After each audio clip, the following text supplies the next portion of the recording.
SPS slimming and beauty clinic की जानिब से लेटेस्ट टेक्नोलॉजी से अपना वेट कम करें। हमारे पास स्किन एंड पिंपल्स के लिए भी कई ट्रीटमेंट्स है, तो देर किस बात की। SPS slimming and beauty clinic से अभी राब्ता करें। हमारा एड्रेस है beside Agarwal sweet house lane, JN road, Abids, Hyderabad. Chairman A18 Telangana news Mohammed Azam Ali. एक साबिक फौजी को मुबैना तौर पर अपनी बीवी का कत्ल करने, उसकी नाश को टुकड़े टुकड़े करने और बाक़ियात को प्रेशर कुकर में उबालने और मीरपेट पुलिस स्टेशन हुदूद के तहत जिल्लागुड़ा में एक झील में फेंकने के इल्ज़ाम में गिरफ्तार किया गया। पुलिस ज़राए के मुताबिक मुलजिम गुरुमूर्ति ने पूछताछ के दौरान मुबैना तौर पर अपनी बीवी 45 साला माधवी को कत्ल करने का एतराफ़ किया है। इसे कत्ल करने के बाद उसने मुबैना तौर पर उसकी बाक़ियात को एक करीबी झील में फेंक दिया। तफ्तीशकार इस केस से मुताल्लिक़ इजाफ़ी शवाहिद इकट्ठे कर रहे हैं। मीरपेट के इंस्पेक्टर के नागराजू ने बताया कि गुरुमूर्ति और माधवी की शादी को 11 साल हो चुके थे और उनका ताल्लुक़ आंध्र प्रदेश के प्रकाशम ज़िले से था। गुरुमूर्ति जो फ़ौज से रिटायर हुए हैं, फ़िलहाल कंचन बाग में सिक्योरिटी गार्ड के तौर पर काम कर रहे हैं।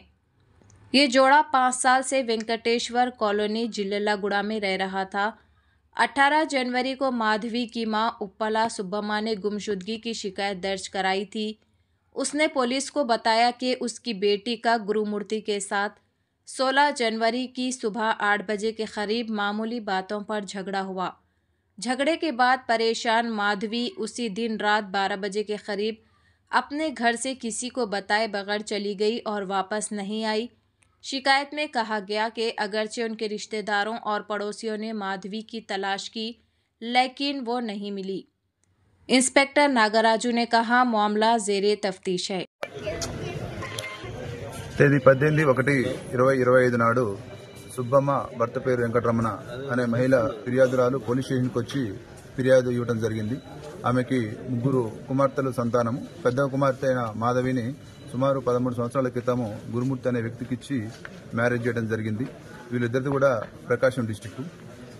గురుమూర్తి అనే వ్యక్తి ఆర్మీలో పనిచేసి రిటైర్ అయి ప్రస్తుతం కంచన్బాగులో సెక్యూరిటీ గార్డ్గా పనిచేస్తుండ్రు. గత 5 సంవత్సరాలుగా మన వెంకటేశ్వర కాలనీ జిల్లాగూడలో ఉంటుండ్రు. ఉన్న తర్వాత ఫిర్యాదు ఇచ్చిన సుబ్బమ్మ దాంట్లో ఇచ్చిన కంప్లైంట్ ఏందనగా 16వ తారీఖు ఈ నెల జనవరి 16వ తారీఖు తన కుమార్తె మాధవికి అల్లుడికి గురుమూర్తికి ఇద్దరికి చిన్నపాటి గొడవ జరిగిందని, ఆ గొడవ జరిగితే మధ్యాహ్నం 12 o'clock ఆ సమయంలో ఈ మాధవి ఇంటి నుంచి వెళ్లిపోయిందని చెప్పి ఫిర్యాదు ఇవ్వగా ఆమె ఫిర్యాదు మేరకు కేసు నమోదు చేయడం జరిగింది. అటు కేసు నెంబరు 81/2025. అటు కేసు విచారణలో ఉంది, దర్యాప్తు చేస్తున్నాము. సిద్ధం నరసింహులు నిన్న జరిగినటువంటి హైదరాబాద్లో జరిగినటువంటి ఘటనలో కుప్పాల వెంకట మాధవి అమ్మాయి మా కూతురిది, మా అన్న కూతురేను. అబ్బాయిది గురుమూర్తి, వాడు ఆర్మీ రిటైర్డ్.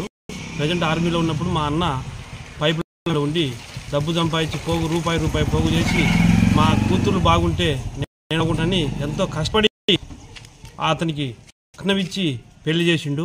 మా అన్నకు 3 కూతుర్లు. ఈ అమ్మాయి పెద్ద అమ్మాయి, అమ్మాయి కూడా చదువున్న అమ్మాయి. వీడు మంచి అబ్బాయి అని చెప్పి మేము ఇచ్చినాం అప్పుడు. కానీ వీడు ఒక 5-6 సంవత్సరాల నుంచి బాగా అమ్మాయిని టార్చర్ పెడుతున్నాడు. కానీ సర్దుకొని పోతున్నాము, సరే అమ్మ సర్దుకోండి అని చెప్తున్నాము. చెప్తే సరేలే అంటున్నాడు. ఈ విధంగా చేస్తాడని మేము అనుకోలేదు. వాడి నరికి చంపి ఈ విధంగా చేసినాడంటే వాడు అసలు మా ఊర్లో కన్నీటి శోకంలో ఉంది జేపీ చెరువు మొత్తము. అలాగనే మేము కూడా చాలా బాధపడుతున్నాము. వానికి శిక్ష